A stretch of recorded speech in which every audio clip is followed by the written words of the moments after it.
अपने विभागाध्यक्ष doctor Sanjeev Kumar sir से अनुरोध करता हूं कि वो आए और आर.के. पांडे तिवारी सर का, हमारे तिवारी सर का मोमेंटो देकर और माल्यार्पण कर स्वागत करें। संजीव कुमार जी।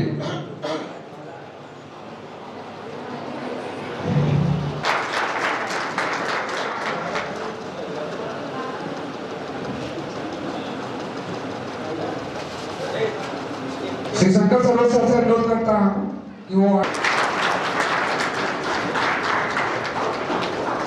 मैं नीलम सिंह से अनुरोध करता हूं कि वो आए और madam doctor Anjali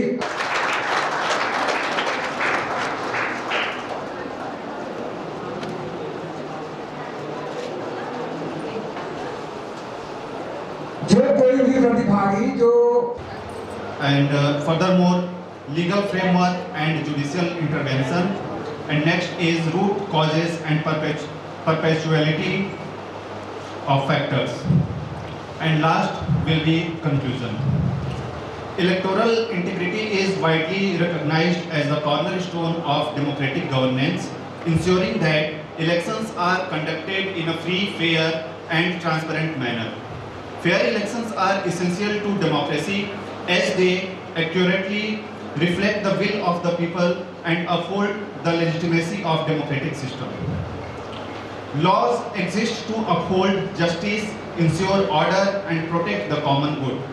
Persons interested with the creation and enforcement of laws must exemplify the moral integrity these laws demand. If individuals who violate the law become responsible for crafting it, the legitimacy of the legal system itself is compromised, and the very essence of democracy is threatened. This principle is rooted in many writings of scholars like Plato, who argued that society's leaders must embody virtues such as wisdom and justice. He emphasized that rulers must possess a deep sense of moral responsibility to ensure the well-being of the state. Plato famously remarked, "He who is not a good servant will not be a good master." However, people are not treated as servants and government as master in democracy, but this statement can be interpreted as the idea. कोई प्रश्न पूछना है? कोई पूछना है किसी को कुछ? Thank you. लाठी का साथ कहाँ से बात ये हेलो, सबसे पहले यहाँ पर उपस्थित सम्मानित सर लोग, मैडम और हमारे छोटे भाई और बहनों, एक्चुअली मेरा जो रिसर्च ये जो पेपर है जो मैं प्रेजेंट करने जा रहा हूँ, जो इसका हेडिंग है वो है transparency and fairness in electoral process. हम लोग जानते हैं कि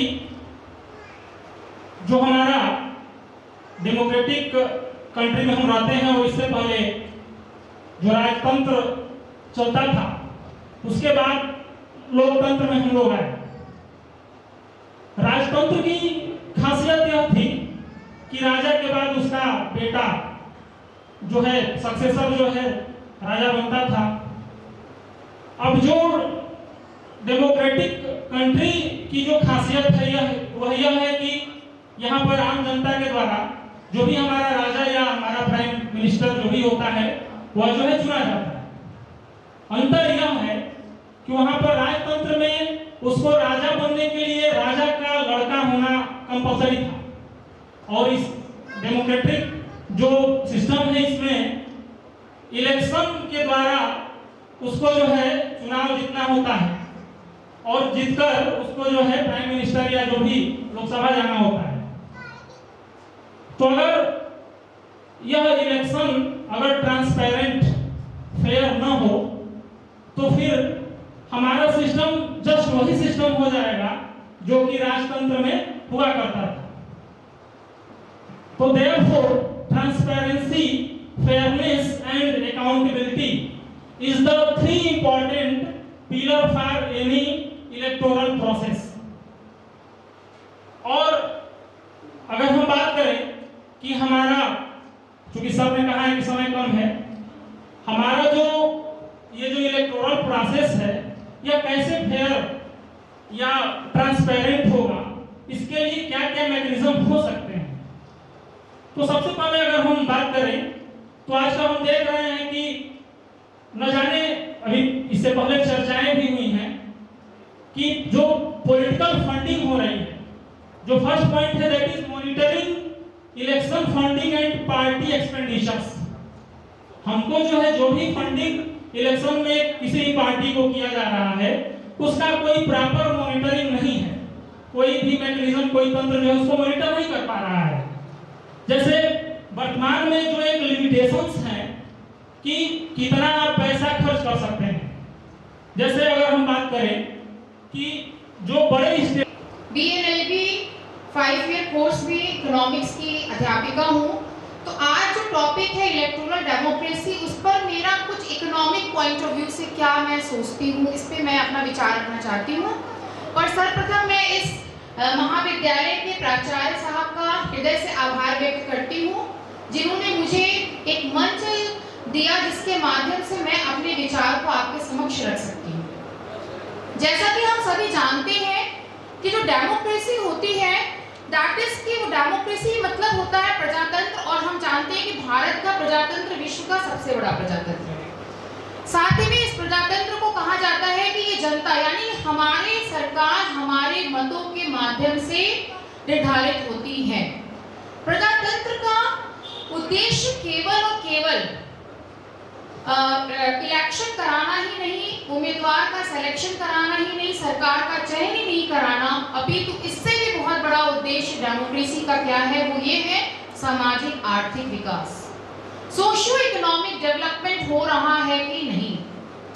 जैसा कि हम सभी जानते हैं कि आज जो हमारी डेमोक्रेसी में इलेक्शन सिस्टम में जितनी भी तरीके की दिक्कतें आ रही हैं, अभी बलराम जी ने अपना पेपर प्रेजेंट किया, उसमें इलिसिट फंडिंग की बात किया। इलिसिट फंडिंग का मतलब है कि यदि हम जनता से टैक्स के रूप में सरकार मनी कलेक्ट कर रही है, तो क्या वो पैसा सही से यूज हो पा रहा है। उस टैक्स लगाने का उद्देश्य ही सरकार को ये होता है कि जनता जो है कंपल्सरी फॉर्म में मनी सरकार को देगी और वो पैसा सरकार जनता के हित में खर्च करेगा, क्योंकि हमारे प्रियम्बल में भी लिखा है कि हमारा राष्ट्र जो है, हमारा देश जो है, एक socialist, secular and Republic and democratic nation है। तो सभी चीजों से ऊपर उठ के हमारे सरकार का सबसे पहला उद्देश्य है कि क्या हम जनता का भला कर पा रहे हैं।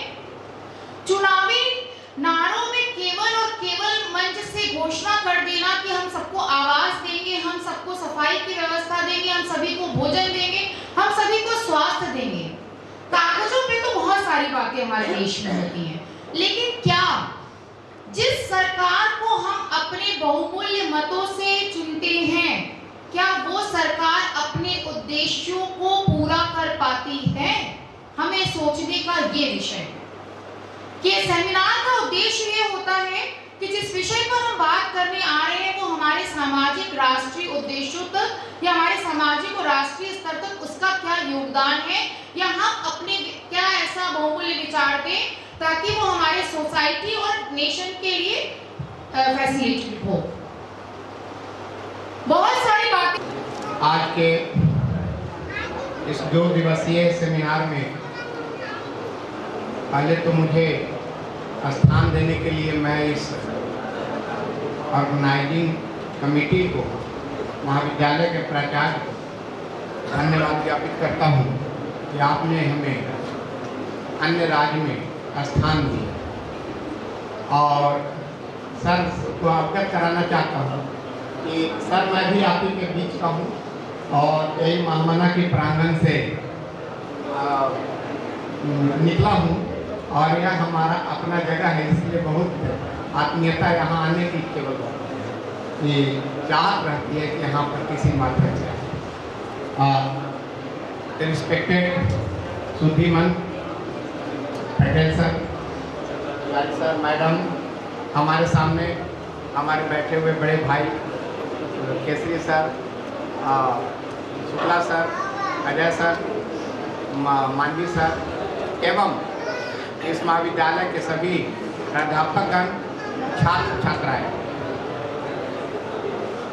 सुबह से इंडिया के टॉपिक है। बच्चे थोड़ा साइलेंट या फिर इधर अवगत। यह जो टॉपिक है 100 ईयर, इस बिंदु पर मैं पहले जब हमें आदेशित किया गया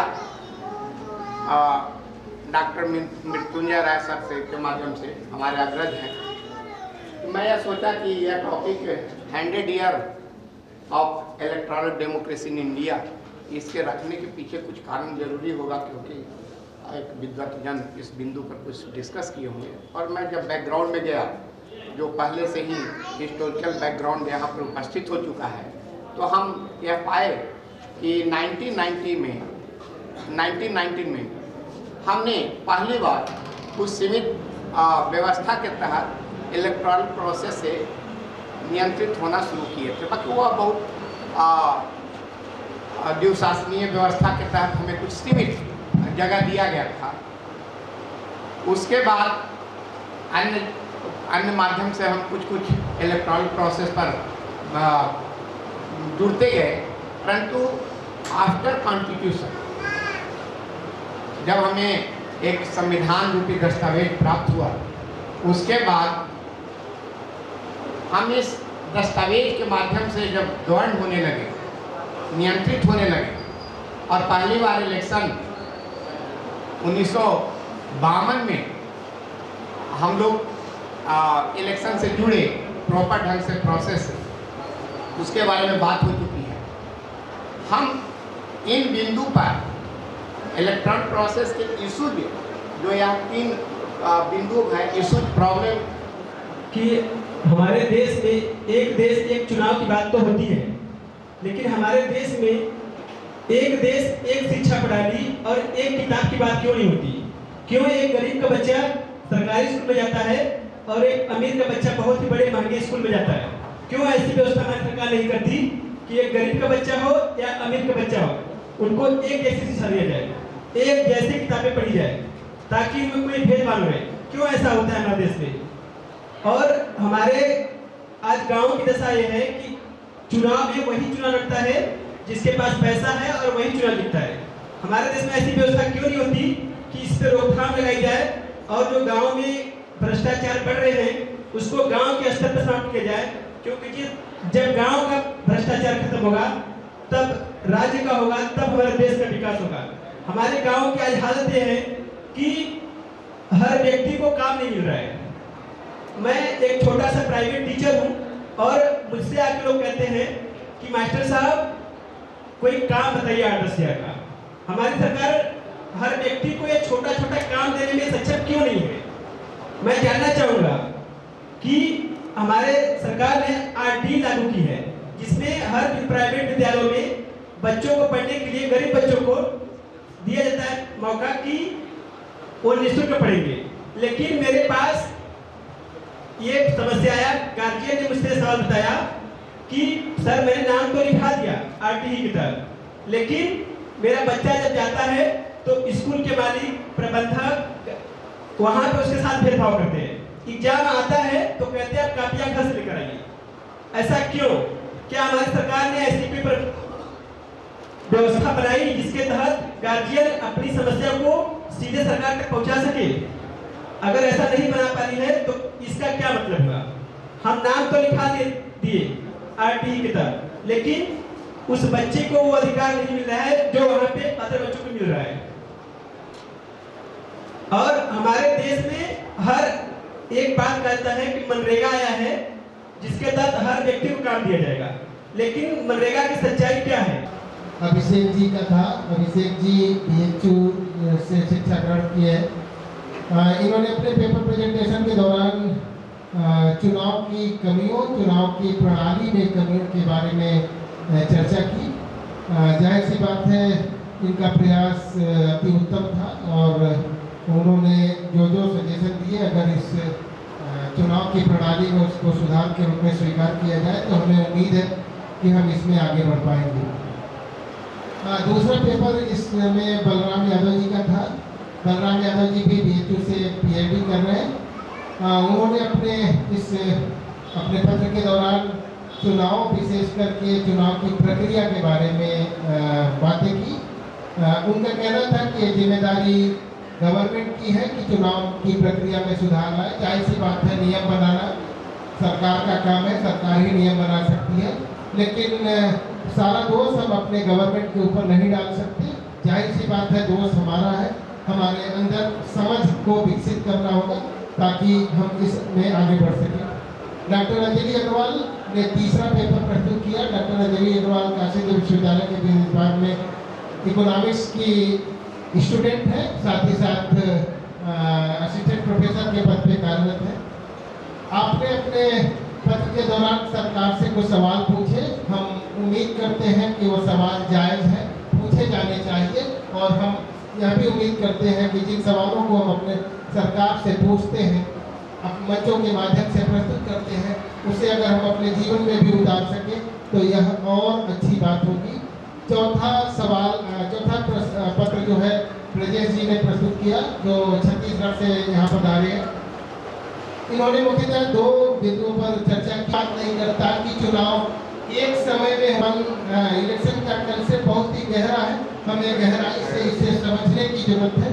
साथ ही साथ जहाँ तक परिसीमन पे सवाल उठाए गए और ये कहा गया कि इस पत्र के माध्यम से कि जनप्रतिनिधियों की संख्या का निर्धारण जनसंख्या के अनुसार होना चाहिए।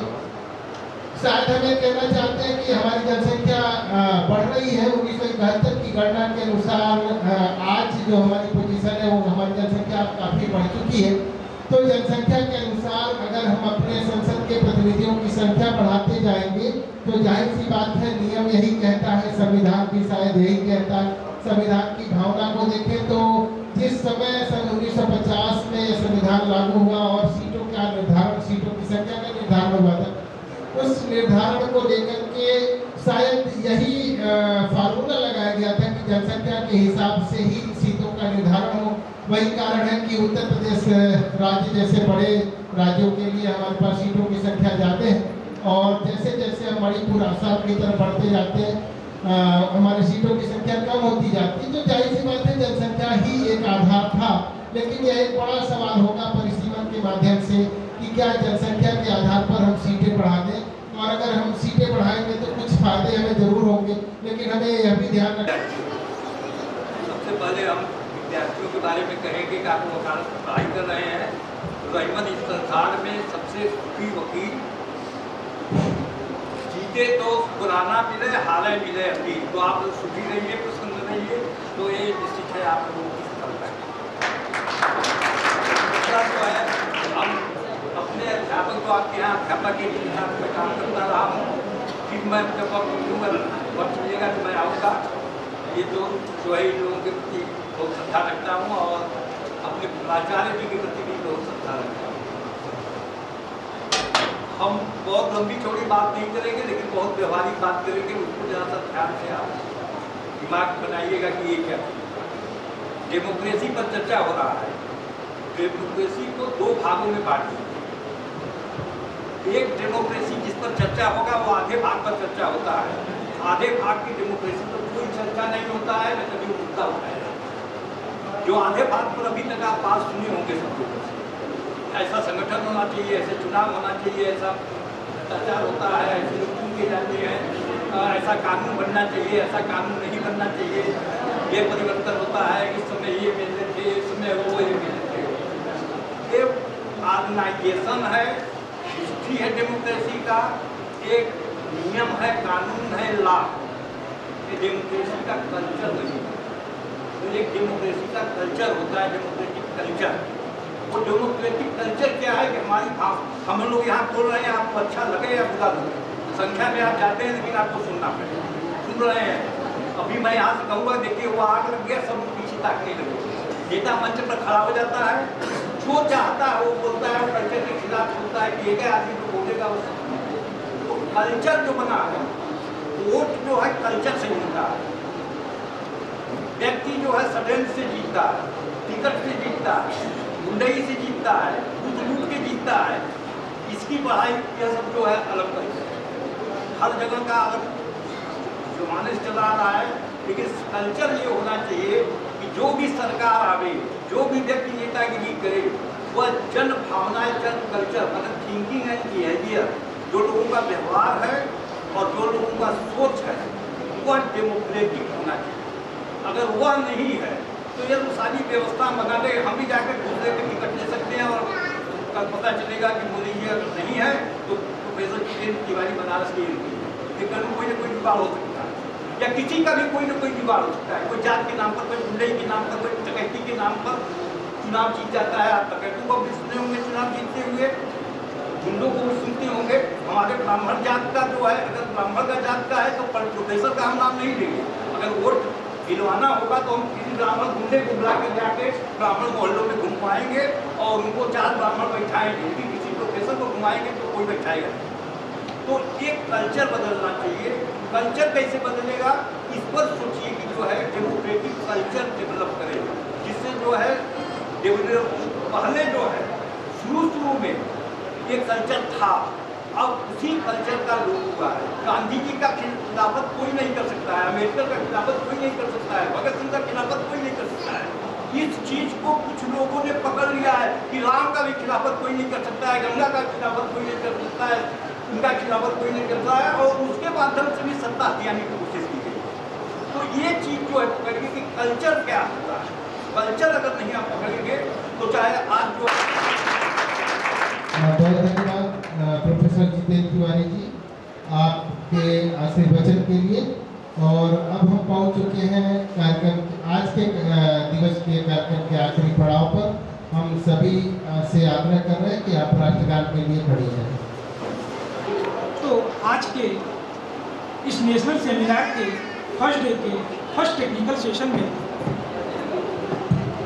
मैं चेयर कर रहे जो है अपने professor Jitendra Tiwari sir, x head and dean जो है दीनदयाल उपाध्याय यूनिवर्सिटी गोरखपुर का मैं बहुत तहे दिल से हृदय से स्वागत अभिनंदन वंदन करता हूँ तथा उनका आभार प्रकट करता हूँ जो उन्होंने हम लोगों को समय दिया। और अपने गुरु जो है प्रोफेसर आर.के. पटेल सर को भी मैं उनका आभार प्रकट करता हूं कि एक ही आग्रह पे हम लोगों के हमेशा हम लोगों के लिए उपलब्ध हो जाते हैं। सरल स्वभाव के बहुत ही धनी व्यक्ति हैं, उनका भी मैं हृदय से आभार और विशेष तरीके से आभार उनका करूँगा। जब भी बुलाते हैं निश्चित तौर पे हम लोगों के समक्ष आ जाते हैं। और डॉक्टर ब्रजेश सर का भी जो छत्तीसगढ़ से चल के आए हैं अपना बहुमूल्य समय निकाल के, मैं उनका भी आभार प्रकट करता हूँ। और साथ में मैं डॉक्टर अंजलि में जो लॉ फैकल्टी BHU उन्होंने भी अपना बहुमूल्य समय दिया, इसके लिए मैं उनका आभार प्रकट करता हूँ। डॉक्टर राजू माझी सर, अजय कुमार सर, केसरी नंदन शर्मा सर और यहाँ पे उपस्थित सभी शिक्षकगण और सभी छात्र छात्राओं का भी मैं स्वागत और अभिनंदन करता हूँ कि आपने बड़े ही धैर्यपूर्वक तरीके से हम लोगों को सुना। और आज का ये टेक्निकल सेशन यहीं पे समाप्त होता है और फिर हम लोग जो है कल 9:30 बजे जो है दूसरे टेक्निकल सेशन में मिलेंगे। और इसके बाद मैं चाहूँगा कि आप लोग खड़े होकर राष्ट्रगान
धन्यवाद सर।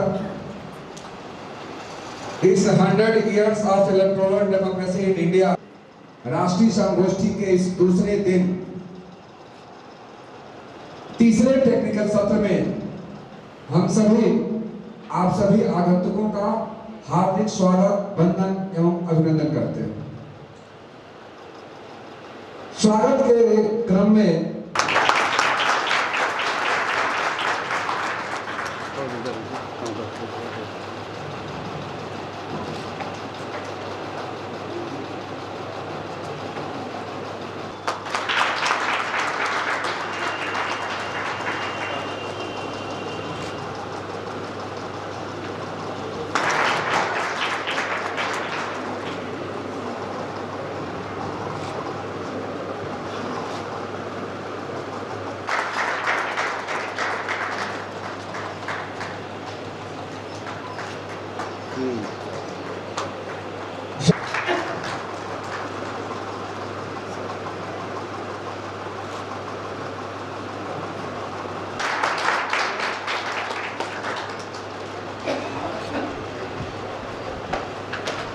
रिटन डॉक्यूमेंट नहीं होंगे। इस डायनामिक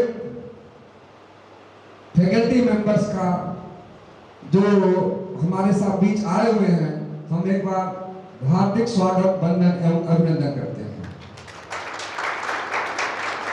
डॉक्टर अजय कुमार सिंह जी, ये भी हमारे लॉ फैकल्टी बीएचयू में असिस्टेंट प्रोफेसर के रूप में हैं। इन्होंने लखनऊ से शिक्षा प्राप्त की है और विधि संकाय में असिस्टेंट प्रोफेसर के रूप में कार्यरत हैं। इन्होंने हमारा आमंत्रण स्वीकार किया, इसके लिए बहुत बहुत धन्यवाद। डॉक्टर गुरविंदर सिंह जी, ये भी लॉ संकाय बीएचयू में असिस्टेंट प्रोफेसर के रूप में कार्यरत हैं। इन्होंने हमारे आवेदन को, हमारी प्रार्थना को, हमारे निमंत्रण को स्वीकार किया। हम इनका भी हार्दिक स्वागत, वंदन एवं अभिनंदन करते हैं। डॉक्टर केसी नंदन शर्मा जी, ये हमारे बड़े भाई हैं और संजोग की बात है कि एलएलबी इन्होंने बीएचयू से और एलएलएम इसी कॉलेज से पढ़ा है। ये हमारे एलुमनाई भी हैं और आज हम लोगों के बीच में हम लोगों के गेस्ट भी बन करके आए हैं। ये हम लोगों के लिए बड़े ही सौभाग्य की बात है। छोटे भाई प्रदीप कुमार एलएलबी एलएलएम इन्होंने बीएचयू से किया है। पीएचडी इन्होंने भीमराव अम्बेडकर सेंट्रल यूनिवर्सिटी लखनऊ से किया है और वर्तमान में ये काशी हिंदू विश्वविद्यालय में भी संकाय में असिस्टेंट प्रोफेसर के रूप में कार्यरत है। धन्यवाद सर, आपने हमारे आमंत्रण को स्वीकार किया। कल के 2 टेक्निकल सत्रों में हमने जो 100 years of electoral democracy India issue, problem and challenges विषय पर जो महत्व परिचर्चा की है, उसके तीसरे सत्र में कुछ विचारणीय बिंदुओं पर हमको विचार करना है। हम डायस से भी अनुरोध करेंगे कि अगर संभव हो सके तो वक्ता के रूप में हमारे सामने आप ही लोग हैं। संजोग की बात है, जो पेपर पढ़ने का नाम आता है लोग तो कॉन्फ्रेंस से ही निकल लेते हैं, पेपर तो आ जाता है। ये बड़ा दूसरी तरह की एकेडमिक परिचर्चाएं हो रही है, ये समझ में नहीं आ रहा है। जो सबसे विचारणीय बिंदु जो 5, 6, 7 सब टॉपिक हम लोगों ने रखा था, उसमें कुछ विचारणीय बिंदु जो बच गए, उनमें परिचर्चा करना यह है कि राजनीतिक दलों द्वारा आपराधिक पृष्ठभूमि वाले उम्मीदवारों को रोकने के लिए न्यायपालिका और चुनाव आयोग की क्या भूमिका हो सकती है। चुनावी विवादों का जो समाधान लोकतांत्रिक सिद्धांतों की रक्षा में न्यायपालिका कितनी प्रभावी हो रही है, चुनाव को प्रभावित करने की स्थिति में हो रही है। क्या लोकतंत्र में राजनीति का बढ़ता अपराधीकरण कानून के शासन को कमजोर करता है? क्योंकि मैं पिछले 2 दिनों से जब इस पर काम कर रहा था तो देख रहा था कि जो वर्तमान पार्लियामेंट हमारी है, उसमें से 42% लोग जो मेंबर ऑफ द पार्लियामेंट हैं, उनका एक क्रिमिनल इतिहास रहा है। चुनाव की पारदर्शिता और निष्पक्षता को बढ़ावा देने में मीडिया और नागरिक सामाजिक संगठनों की क्या भूमिका हो सकती है। प्रौद्योगिकी के प्रयोग से भारतीय चुनाव प्रक्रिया में किस प्रकार का परिवर्तन देखा गया है और निर्वाचन प्रक्रिया में युवा और हाशिए पर रहने वाले समुदायों की भागीदारी बढ़ाने के लिए क्या कदम उठाए जा सकते हैं। ये जो 7-8 5-6 क्वेश्चन जो निकल करके सामने आ रहे हैं उस पर हम लोगों को विचार करना चाहिए। वक्ताओं के बाद अगर ऑडियंस में कोई क्वेश्चंस भी होगा। गुड मॉर्निंग बोलता हूँ और आज हमारे इस 2 दिवसीय राष्ट्रीय सेमिनार में हमारे विधि विभाग काशी हिंदू विश्वविद्यालय से आए हमारे सभी गुरुजन को मैं प्रणाम करता हूँ।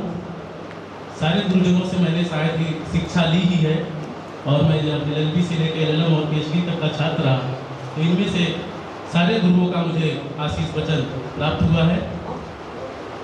आज इस 2 दिवसीय राष्ट्रीय सेमिनार में मैं एक टॉपिक पर बात करना चाहता हूँ जिसका शीर्षक है representation and inclusivity in the electoral system, यानी चुनावी प्रणाली में प्रतिनिधित्व एवं समावेशिता। जैसा कि हम सब लोग जानते हैं कि हमारे देश का संविधान जो है वो परिसंघ प्रणाली यानी फेडरल स्ट्रक्चर पर आधारित है और फेडरल स्ट्रक्चर का सबसे जो इम्पोर्टेंट कैरेक्टरिस्टिक्स है वो ये है कि यहाँ पर 2 तरह की सरकारें एक साथ काम करती हैं, एक संघ की सरकार और दूसरी जो है राज्य की सरकार। इसी बीच हमारे संविधान में 73वें और 74वें संविधान संशोधन के द्वारा एक तीसरे स्तर की सरकार का भी समावेशन हुआ जिसको कि हम लोकल गवर्नमेंट यानी पंचायती राज व्यवस्था एवं नगर पालिका के नाम से जानते हैं। इन सारे ही चुनावी प्रणाली में जो एक बात समान है वह यह है कि इसमें जो है पूरी जनता यानी हमारे देश के नागरिक जो कि वोट देने के योग्य है वो अपने द्वारा चुने हुए प्रतिनिधियों की ओर से सरकार में अपनी सहभागिता एवं प्रतिनिधित्व सुनिश्चित करते हैं और यह प्रतिनिधित्व जो है वो निर्वाचन प्रणाली के माध्यम से ही संभव हुआ है। इस पेपर प्रेजेंटेशन के माध्यम से हम यह जानने की कोशिश करेंगे कि हमारे इस इलेक्टोरल सिस्टम में क्या, क्योंकि जो रिप्रेजेंटेशन की बात होती है, पीपल पार्टिसिपेशन की बात होती है, उसका तात्पर्य यह है कि सभी वर्ग केवल बात ये कि चुनाव में प्रतिनिधित्व का मतलब केवल स्त्री और पुरुष, लेकिन हमारे समुदाय में एक तीसरा भी वर्ग है जिसको कि हम थर्ड जेंडर के नाम से जानते हैं, जिसको कि 2014 में NALSA versus union of India के केस में हमारे माननीय उच्चतम न्यायालय ने एक तीसरे लिंग के रूप में मान्यता दी और उन्हें बहुत सारे राइट्स भी प्रदान किए। इस संदर्भ में द ट्रांसजेंडर राइट्स एक्ट 2019 भी हमारी सरकार ने संसद ने जो है पारित किया और उन्हें एक तीसरे वर्ग के रूप में चुनाव प्रणाली में भी हिस्सा लेने के लिए योग्य बनाया। बड़ी पार्टी के रूप में चुनकर सामने आई और इसके बाद 1946 में जो है प्रांतीय विधानसभाओं के चुनाव कराए गए जिसमें मत देने का अधिकार कुछ खास वर्ग, कह सकते हैं कि पढ़े लिखे लोगों को ही वोट देने का अधिकार दिया गया था।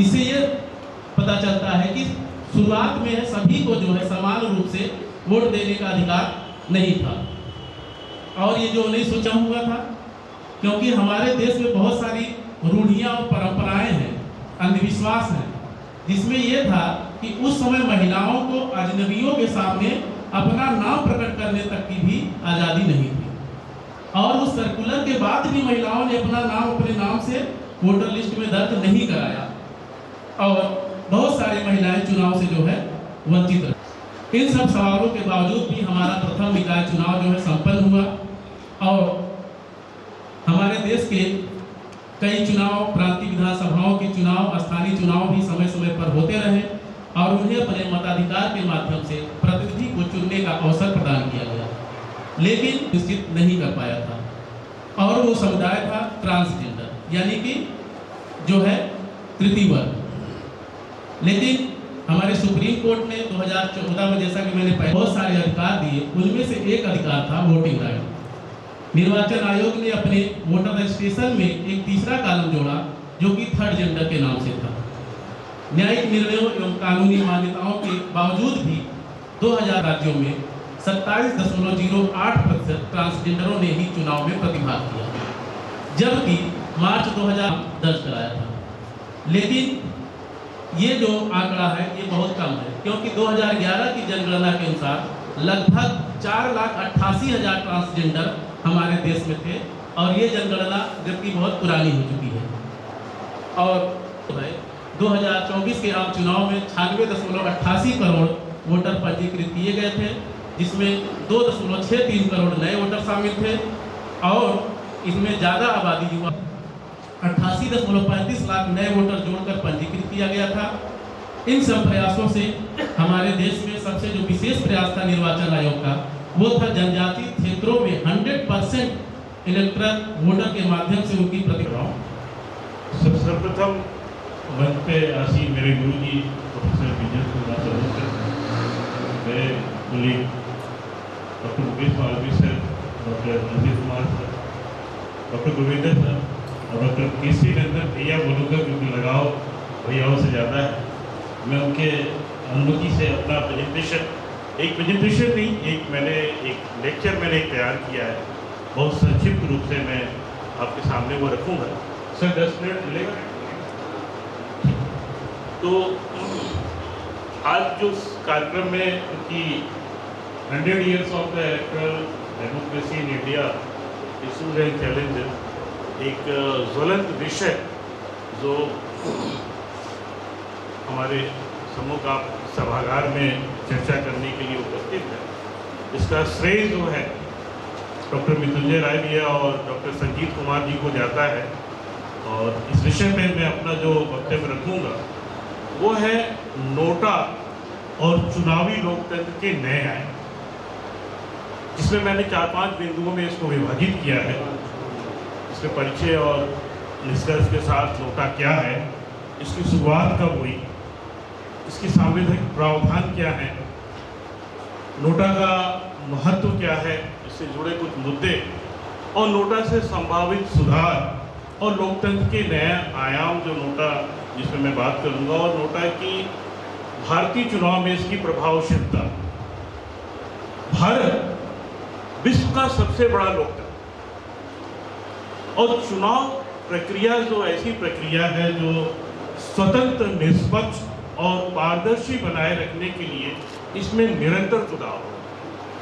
जब प्रथम आम चुनाव 1951-52 में हुए, जो देश के लोकतांत्रिक इतिहास का प्रथम पड़ाव था, और ईवीएम की शुरुआत जो 1998 में मध्य प्रदेश, राजस्थान और दिल्ली के 16 विधानसभा सीटों से उसकी शुरुआत होती है, और 2004 में देश भर की सभी 543 लोकसभा सीटों में ईवीएम का इस्तेमाल।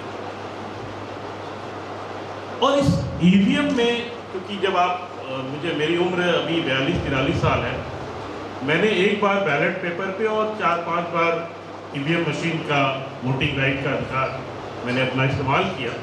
तो मेरे सामने युवा वर्ग, छात्र और विद्वजन बैठे हुए हैं।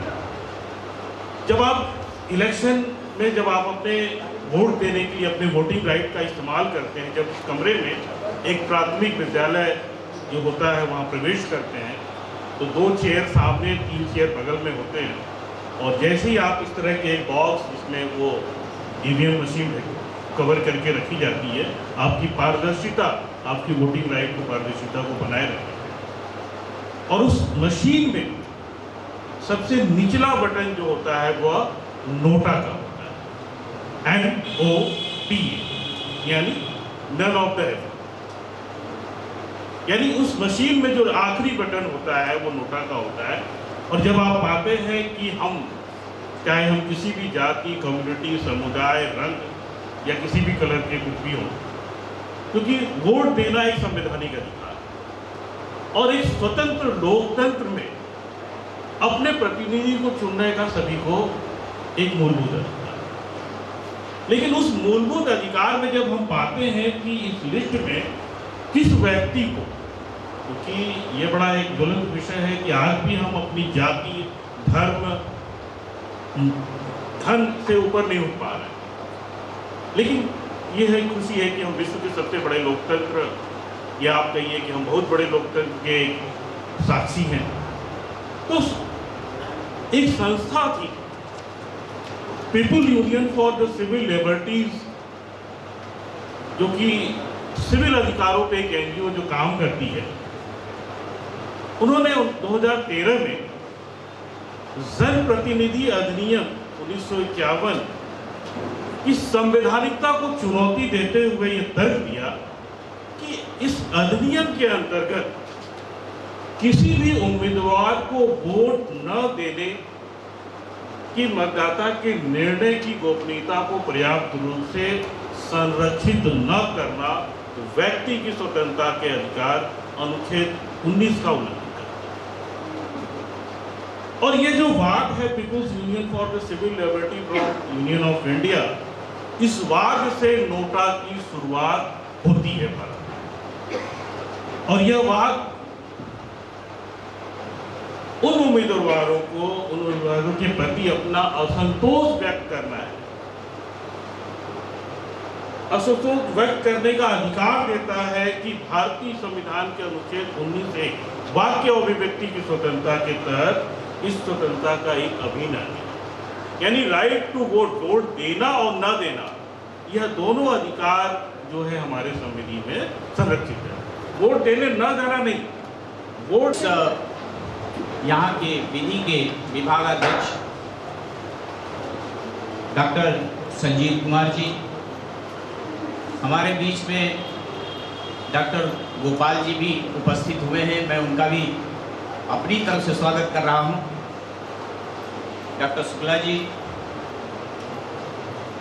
डॉक्टर शिव कैलाश जी, यहाँ उपस्थित सभी अध्यापक और छात्र छात्राएं। अभी एक बड़ा ही संजीदा मुद्दा उठा करके प्रदीप कुमार जी यहाँ से गए हैं, अब वो है नोटा। मैं उसी से शुरुआत करूंगा और अपनी कुछ बिंदुओं पर बात करूंगा।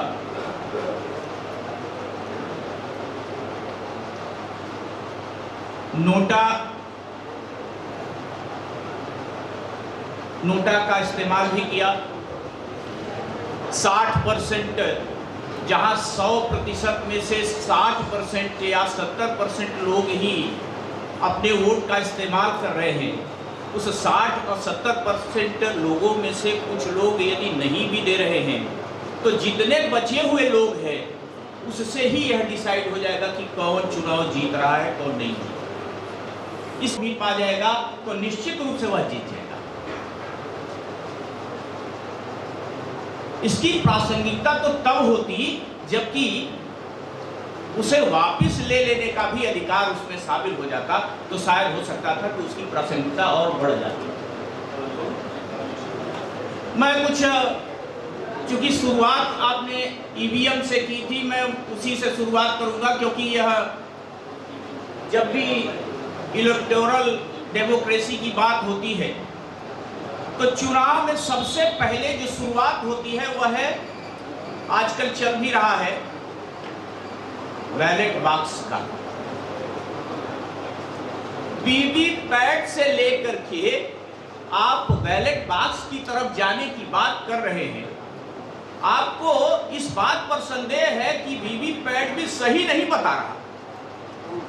आप जिस व्यक्ति को वोट दे रहे हैं उसमें दिख रहा है कि किसको वोट दे रहे हैं, वो गिर रहा है, देख भी रहे हैं, लेकिन आप उस विषय पर यानी उस पर भी आप प्रश्न चिन्ह उठाते हैं, तो यह बड़ा ही सोचने का विषय हो जाता है। मैंने देखा है कि बैलेट बॉक्स में किस तरह से लोग कैसे कैसे धांधली करते थे, तो मैंने उस चीज को देखा है, क्योंकि यहाँ पर हर वोट का महत्व है, जैसा कि सर ने बताया भी, हर एक वोट का महत्व है। एक वोटर जाता है, अपने जेब में स्याही लेकर के जाता है, वोट डालने के बजाय स्याही उसी में डाल देता है, खत्म हो गया खेल। सारा खेल खत्म हो गया, जितने भी लोगों ने वोट दिया था सब खत्म हो गया। कुछ लोग वहां पहुंच नहीं पाते थे, उनके भी कुछ मुहर लगा करके डाल दिए जाते थे। बड़ा आसान था, ये डबल प्रक्रिया नहीं थी। आज जो ईवीएम की प्रक्रिया है उसमें डबल वेरिफिकेशन की है। वहां से वो बटन दबाएगा, वहां आवाज होगी, तब आप उसको आप ऐसा कर पाएंगे। डबल वेरिफिकेशन की, उससे ज्यादा बड़ा वेरिफिकेशन तो अब हो गया जो वीवीपैट की तरफ हम बढ़ गए। बैलेट बॉक्स गायब हो जाने पर ही वोट करते हैं, और जब चुनाव आता है तो कम्युनल कुछ फैक्टर भी आ जाते हैं सामने, तो उसका भी एक बड़े वो भी एक बड़ी चिंता का विषय है। इसके साथ साथ एक चिंता का विषय सबसे ज्यादा है, आजकल फ्री बीच का कल बात हो रही थी उस पर। चुनाव के दौरान तमाम वादे करना, ये कर देंगे, ऐसा कर देंगे, इतना दे देंगे। अभी फिलहाल दिल्ली का चुनाव हुआ, उसमें ऐसा हुआ कि किसी ने यह पूछ लिया कि आप इसकी व्यवस्था कैसे करेंगे। फ्री बीज तो देंगे, आप बहुत सारे योजनाओं की घोषणा कर रहे हैं, पर मिलेगा कैसे ये बता दीजिए। इसकी चिंता इस तरह से बढ़ जाती है कि आपके पास रिसोर्सेस कहां हैं, जिस रिसोर्स से आप उस धन को इकट्ठा करेंगे और लोगों को देंगे। जीतने के बाद इतने सारे रिस्ट्रिक्शंस बना देंगे, उनको लाभ देने की जब बारी आएगी तो बहुत सारे ऐसे रिस्ट्रिक्शन लगा देंगे जिससे कि बहुत सारे लाभार्थी बाहर हो जाए। टीचर बैठे हैं, आप सबको प्रणाम, छात्रों को ढेर सारा प्यार और आशीर्वाद। मैं इस कुछ मुद्दों पे बात करूंगा। मेरा टॉपिक है free and fair election and democracy issues and challenges, और इनमें हम थोड़ा सा कुछ लीगल पॉइंट्स पे हाईलाइट करने की कोशिश करेंगे, क्योंकि मुझे जहाँ तक लगता है ये एकेडमिक डिस्कोर्स है और यहाँ पे पॉलिटिकल स्पीच नहीं एक्सपेक्टेड है। यहाँ पे हम सॉल्यूशन पे बात करेंगे कि ये समस्याएं हैं तो उनका समाधान क्या है, और उसके लिए लीगल प्रोविजंस क्या हैं हमारे कॉन्स्टिट्यूशन में, रिप्रेजेंटेशन ऑफ पीपल एक्ट में, और लीगल प्रोविजंस क्या हैं जो उसके बारे में बात करते हैं। या उच्चतम न्यायालय ने कुछ जजमेंट्स दिए हैं जिसमें उन्होंने कुछ गाइडलाइंस दिए होंगे कि कैसे हम लोग फ्री एंड फेयर इलेक्शन को इंश्योर कर सकते हैं। तो हम कुछ इन मुद्दों पे बात करेंगे। इलेक्शन चाहे बैलेट पे हो, चाहे वो ईवीएम मशीन पे हो, लेकिन हर एक वोट का कीमत समझा जाए ये महत्वपूर्ण है। कौन बेहतर है ये महत्वपूर्ण नहीं हमारे हिसाब से। सबसे पहले हम मुद्दे पे आने से पहले हम बात करेंगे कि हमारे विषय का दो शब्द है, फ्री एंड फेयर। ये फ्री एंड फेयर का मतलब होता क्या है? इसको यदि जूरिस्प्रूडेंस के रूप में देखें या कॉन्स्टिट्यूशन के रूप में देखें तो ये फ्री एंड क्या मतलब होता है, फेयर का क्या मतलब होता है। तो जब हम लोग फ्री की बात करते हैं तो फ्री बेसिकली ये बताता है कि कोई भी किसी भी तरह का fear, fraud, any kind of corrupt practices, any kind of pressure काम नहीं करना चाहिए। जैसे कि आप लोग देखे होंगे कि यदि पॉलिटिकल पार्टीज को ये पता चल जाता है कि ये कैंडिडेट हमको वोट नहीं करेगा, ये किसी और पार्टीज को वोट करेगा, तो या तो उसको जाने नहीं दिया जाएगा, या जाने दिया जाएगा तो कोई एक बंदा उसके साथ जाएगा, उसकी जगह पे बटन कोई और दबाना है, बटन कोई और दबा देता है।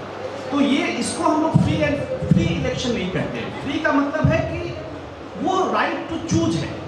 ये एक right to choose is one of the fundamental right, even though कि हम ये मानते हैं कि अभी आर्टिकल 19(1)(a) में जो जहाँ पे freedom of speech and expression की बात कही गई है, वहाँ पे राइट टू इलेक्ट को नहीं इंक्लूड किया गया है। लेकिन जो शब्द एक्सप्रेशन यूज किया जाता है, एक्सप्रेशन में राइट टू चूज इंक्लूड है।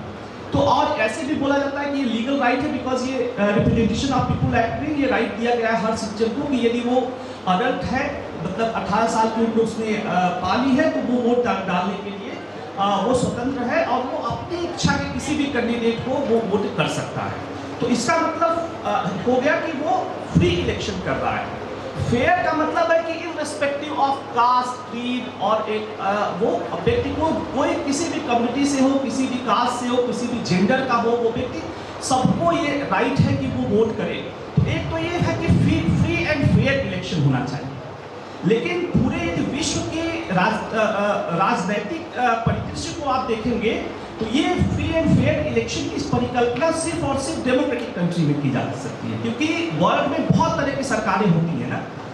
उसमें ऑटोक्रेसी भी हो सकती है, उसमें डिक्टेटोरियल गवर्नमेंट भी हो सकती है, उसमें आपकी डेमोक्रेसी भी हो सकती है। डेमोक्रेसी में भी बहुत सारे पार्ट हैं। इसमें आप पाएंगे कि बहुत सारे अनार्किस्ट कंट्रीज भी होते हैं।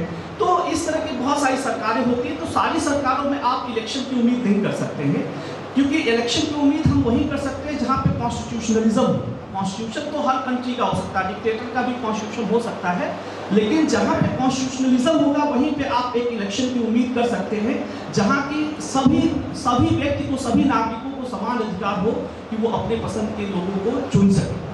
क्योंकि डेमोक्रेसी जो शब्द है ना, ये ग्रीक वर्ड के दो शब्दों से मिलकर बना है। एक इसका नाम है डेमोस। डेमोस का मतलब होता है पीपुल और या लोग, उस राज्य के रहने वाले लोग। क्रेटोस का मतलब होता है कि पावर।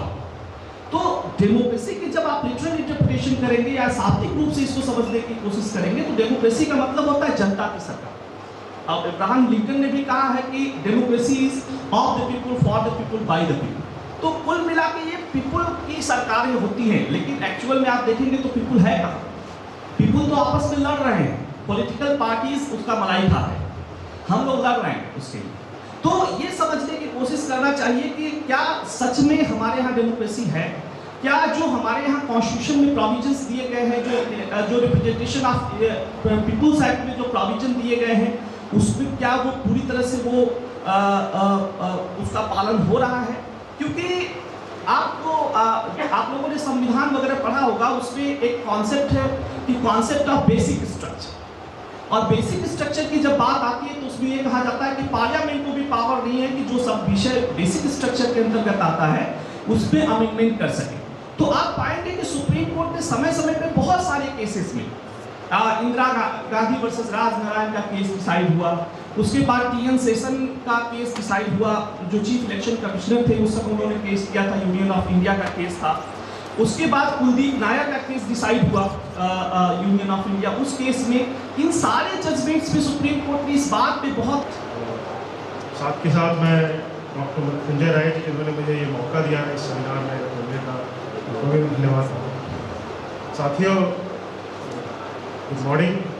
एंड मैं आयोजकों को, खासकर धर्मेंद्र मिश्रा जी और यहाँ के नरेश जो चीफ पैटर्न है यहाँ पे डॉक्टर अनंत नारायण जी, उनको भी आभार व्यक्त करता हूँ जिन्होंने इस सेमिनार का आयोजन किया और बहुत ही दिलचस्पी दिखाई कि लोगों को एकत्रित किया जाए ताकि मुद्दों पर कुछ चर्चा बने और चर्चा बनने से माहौल बने और माहौल बनने से एक नए विचार, हम लोग नए विचार की तरफ बढ़े। और उन विचारों को कभी कभी हमारे बीच में ही बैठा कोई एक दो व्यक्ति प्रभावित होता है तो उसे एक फल के रूप में या उसे एक रूप देने का जज्बा भी रखता है। तो उस वजह से सेमिनार एक बहुत ही अच्छा डिस्कोर्स का प्लेटफॉर्म है।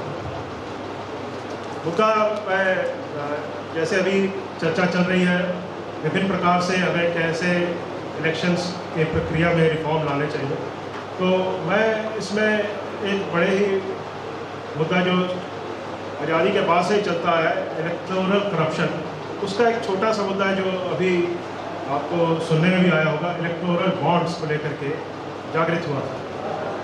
तो कुछ ऐसा होता है, हमारी जो वोटर्स होते हैं जो उनकी याददाश्त समझ लिए कम होती है या वो नेग्लिजेंट हो जाते हैं। क्योंकि नेग्लिजेंट वो इसलिए हो जाते हैं क्योंकि उनके रोज़मर्रा की ज़िंदगी में वो व्यस्त रहते हैं, उनकी रोज़ की समझिए चुनौतियाँ होती हैं, तो कई बातें वो नज़रअंदाज कर देते हैं। लेकिन इसी चीज़ का फ़ायदा उठाते हुए किस प्रकार से राजनीतिक पार्टियाँ चोरी छुपे कुछ ऐसा करने का प्रयास करती है जिसका बहुत ही समझिए दूरगामी परिणाम भी हो सकता है। तो ऐसी ही एक परिस्थिति उत्पन्न हुई थी जिसको इलेक्टोरल बॉन्ड के नाम से जाना गया। और ये मैं किसी पार्टी विशेष को ना समर्थक हूँ ना किसी पार्टी विशेष का विरोधी हूँ, परंतु ये बताना चाहूँगा कि कई बार जो मेजॉरिटी में लोग होते हैं वो हमारे जो संविधान है उसको अपने ही तरीके से व्याख्यान करते हैं या उसे अपने हित में तोड़ मरोड़ करने का प्रयास करते हैं। तो हमारा संविधान जो है वो जो सबसे कोर प्रिंसिपल है उसका है रूल ऑफ लॉ, और वो रूल ऑफ लॉ को बचाने के लिए आपको ये मानना पड़ेगा कि कोई भी पार्टी जो है वो भी संविधान से ऊपर नहीं है, चाहे वो किसी के पास भी पावर हो, rule of law is the thumb rule, ठीक है। अब मेजॉरिटी पार्टी हमेशा इस चीज़ का अपने हिसाब से इंटरप्रिटेशन करती रहती है। तो ऐसा ही हुआ जब 2018 में तो सत्ता वाली पार्टी है उसने इलेक्टोरल बॉन्ड्स घोषित करवाया, उसके फाइनेंस मिनिस्ट्री के थ्रू इलेक्टोरल बॉन्ड्स डिक्लेयर किए। इलेक्टोरल बॉन्ड्स क्या है, जिसमें आपको अनुमति है गुप्त तरीके से आप इलेक्टोरल बॉन्ड खरीद सकते हैं। वो 1000 रुपये से लेकर के 1 करोड़ रुपए तक के बॉन्ड थे, जिसके कोई भी व्यक्ति या कोई भी कॉर्पोरेट सेक्टर का आदमी उसे खरीद सकता है। और जो समझने वाली बात है कि उसका डिस्क्लोजर नहीं होगा। जैसे मैंने लिया तो ना मेरा डिस्क्लोजर होगा कि मैं कौन हूँ, और ना ही समझिए मैं जब किसी पार्टी को देता हूँ इसे डिस्क्लोज किया जाएगा कि मैंने किस पार्टी को। तो इलेक्टोरल बॉन्ड्स जो था, एक ये देखा गया कि कॉर्पोरेट सेक्टर ने इसका खूब लाभ उठाया, और जो भी पार्टियाँ थी, खासकर आप समझ सकते हैं कि सत्ता वाली पार्टी को इसका भरपूर फायदा मिलेगा। तो इस ऐसी स्थिति हो गई कि पीपल्स रिप्रेजेंटेशन एक्ट को इलेक्टोरल बॉन्ड्स को इफेक्टिव बनाने के लिए अमेंड किया गया। उसे कैसे अमेंड किया गया? पीपल रिप्रेजेंटेशन एक्ट के अंदर यदि कोई व्यक्ति डायरेक्ट कैश मनी किसी भी पार्टी को देता है तो उससे उसको चिप मिलेगी, उसकी स्लिप मिलेगी या उसको रिकॉर्ड में रखा जाएगा। लेकिन इलेक्टोरल बॉन्ड्स के तहत ये कह दिया गया कि पीपल रिप्रेजेंटेशन एक्ट में अमेंडमेंट करते हुए यदि कोई व्यक्ति इलेक्टोरल बॉन्ड्स लेता है और उसे 15 दिन के अंदर किसी भी पार्टी को देता है तो उसे कोई डिस्क्लोजर की जरूरत नहीं है। अब उस इलेक्टोरल बॉन्ड्स का वो पार्टी करेगी क्या? वो उसको अगले 15 दिन के अंदर इनकैश करवा सकती है। और यदि वो व्यक्ति जिसने इलेक्टोरल बॉन्ड्स खरीदा और उसे वो 1 महीने तक किसी पार्टी को नहीं देता है, तो ऐसा नहीं कि वो उसकी वैलिडिटी खत्म हो जाएगी, वो प्राइम मिनिस्टर फंड में उसको डिपॉजिट कर सकता है और वो पैसा प्राइम मिनिस्टर फंड में चला जाए। तो हुआ ऐसे, समझ सकते हैं कि बिहार के इलेक्शन से पहले उसके जो भी तरीके थे उस तरीकों को भी खंडन किया गया, या समझिए उसे तो तोड़ मरोड़ की गई। क्योंकि जैसे अक्टूबर महीने में वो आप इलेक्टोरल बॉन्ड्स नहीं खरीद सकते, या चुनाव से कुछ महीने पहले तक आप इलेक्टोरल बॉन्ड्स नहीं खरीद सकते। लेकिन बिहार चुनाव के समय ऐसा देखा गया कि उस चीज़ में भी संशोधन करके वो इलेक्टोरल बॉन्ड्स खरीदे गए और इसके साथ उसे उसका पूर्ण उपयोग किया।